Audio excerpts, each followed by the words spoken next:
everybody, this is Zoe from No Safer Place and I cannot believe we are on week 4 of the Zoella book club. This week I am reading History is All You Left Me by Adam Silvera. This book was just the talk of the town and I was so excited to finally get round to reading it. So when I first heard the title of this book, I wasn't really sure what it meant, and it was only when I read the first few chapters that it finally clicked.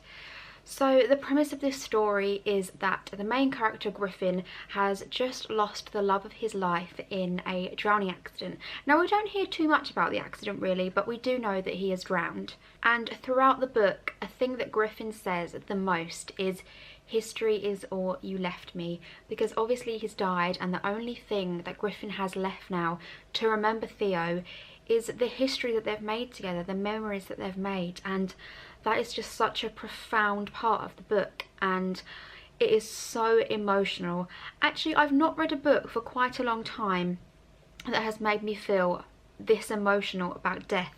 Usually I'm quite like an ice queen. I don't cry at death and things like that. I will cry at happiness, but I will never cry at death and grieving. But this most definitely had me choked up several times.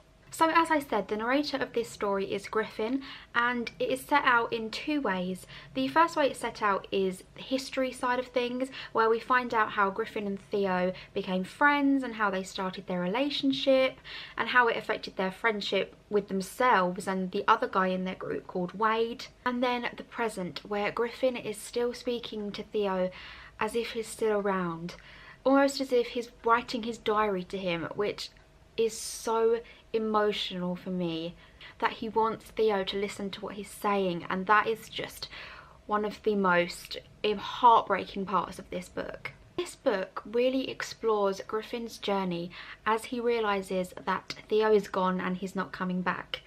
Now, when we're learning about what happened to Griffin and Theo in the past, we realise that they weren't actually together when Theo died, and Theo had moved away to do a course a few hours away, and Theo and Griffin kind of decided to call the relationship off for a little while until Theo came back. But whilst Theo is away, he meets someone new and Griffin finds this really hard to adjust to because he is just absolutely head over heels in love with Theo still. So Jackson, who is Theo's new boyfriend as such, sees Griffin and wants to create some kind of friendship with him because they both know how the other is feeling, but they're both so reluctant to show each other that. As I said, it is just their journey into learning how to live life without Theo. I mean, especially for Griffin, as Theo has been such a huge part of his life for so many years now. I think it's 6 or 7 years. So it's such a massive change for him not to be around anymore. The ending is absolutely beautiful and heartbreaking, but it is just the ending that this book needed. Obviously I can't tell you what happens because I don't want to spoil the book, but it is absolutely beautiful. What I loved about this book is that there was a side to mental health that is never really discussed in books, and that is OCD. This was such a massive part of the book, but it was kind of a subplot rather than the main story. But I absolutely found it so fascinating to read about. It was done so wonderfully, and big props to Adam for making it seem so genuine. And then obviously it's a book about LGBTQ, which is such a massive thing at the moment. And I haven't actually read a book for a long time with an LGBTQ character, so I am so happy that I read this one because it is simply magnificent. Now, as you can see here, I have a lot of quotes this time. Normally I only pick 1 or 2 and I have about 6, so I'm going to have to be very particular about which ones I choose to read because this book was full of them. This quote is on page 113. "It will always be too soon. Time doesn't heal all wounds. We both know that's bullshit. It comes from people who have nothing comforting or original to say. But I wonder if others keep up with this lie because they don't want to speak the harsh truth.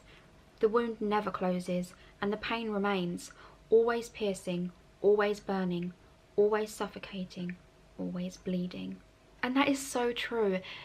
A wound never really goes away when someone dies, but you just learn how to cope with it on a daily basis. The next quote is on page 38. "Thought of him, sure. but not so much about how he was doing as I've been wondering what the hell your final moments were like. He was there with you. Is it weird to envy him for that? For witnessing something I would never want to see with my own eyes? I have all this history with you, Theo, but he has pieces of your puzzle that would destroy me if I ever had to put them together, and yet I still want them. That quote made me cry when I first read it. It is just so heartfelt and honest and so true. When someone dies, you want everything from them, even the bad parts, even the parts that you never thought you'd want to see. And the last quote is on page 184. Maybe you didn't outgrow me, you just became someone else. It doesn't make me want to know the new you any less, but it makes me feel a little less worthless. That is it. They are my favourite quotes from the book. I hope you all have enjoyed this video. Let me know what you would like to see more of on my channel, and I hope to see you all again soon. Thank you. Bye.